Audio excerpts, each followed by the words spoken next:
times changed? Is it right to remove these? Times have changed, and I think you only have to have a brief look to say that yes, they are out of date.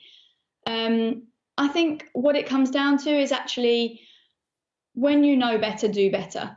And I think at the moment is our time to we have to stop saying it was of a different generation and it was because there's a generation now that are finding it offensive. There's people that are finding it offensive right now. And if we're trying to move forward and we're setting a precedent for how we go forward and what is and isn't acceptable, then it is our job. It is our job to make a stand on those things and say, listen, this happened then, and at the time that was deemed acceptable. We look at it now and it isn't. It's not to say that you completely vilify what happened at that time, because times have changed, but you learn from it. Everybody has to take this opportunity now to re-educate themselves and to be aware of, just because something might not be offensive to you and could be tongue-in-cheek, it could be really detrimental to how somebody else is viewed or deemed in their workplace, at school or at home. And not trouble is, where does it end?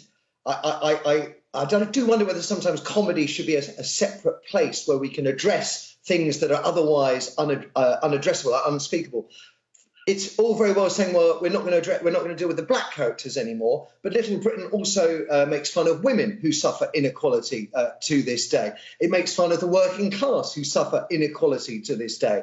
And if we start removing every genre or every target from comedy, we end up with no comedy at all. And I wonder sometimes whether that would be a worse situation.